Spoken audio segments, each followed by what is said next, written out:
নমস্কাৰ সকলোকে মোৰ অন্য এটি ভিডিঅ'লৈ স্বাগতম। আজি মই এটা নতুন ৰেচিপি লৈ আহিছোঁ। এয়া মই আটা লৈছোঁ অলপ আৰু পিঁয়াজ লৈছোঁ মিডিয়াম সাইজৰ এটা। আৰু মানে মোক কনজুচ বুলি নাভাবিব দেই, মই এতিয়াই কৈছোঁ, কাৰণ এয়া যোৱা ৰাতি মানে দাইলখিনি ৰৈ গৈছিলে, পেলাই দিবৰ কাৰণে খুব বেয়া লাগিলে।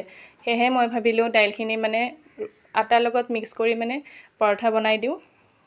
এয়া মই নিমখ দিলোঁ অলপ, আৰু মানে দাইলতো নিমখ আছেই দিয়কচোন, তথাপি মই অলপ নিমখ দি লৈছোঁ। এয়া মই দাইলখিনি দি লৈছোঁ।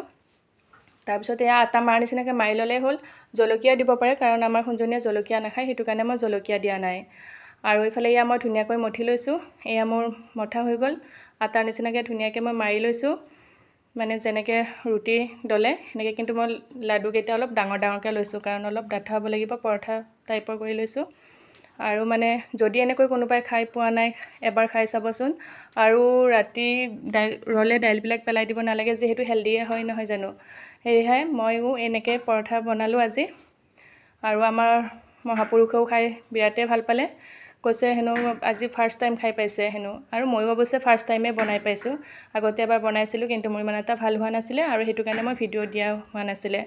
আজি মোৰ মানে ভাল হৈছে, আৰু মই নিজে কৈছোঁ, খায়ো লৈছোঁ মানে। আৰু মানে সেইটো কাৰণে মই ভিডিঅ'টো আপলোড কৰিছোঁ, আপোনাৰ লগত শ্বেয়াৰ কৰোঁ বোলো। সেয়েহে এয়া মোৰ হৈ গ'ল মানে পৰঠা। ঘি দিছোঁ, আৰু মানে কোনোবা যদি ঘিউ নাখায় ঘিউ দিব নালাগে। আমাৰ কোনজনীয়ে ঘি খাই বিৰাট ভাল পায়, সেইকাৰণেহে দিলোঁ। এয়া আমলেট আৰু গাখীৰ দিয়া চাহ।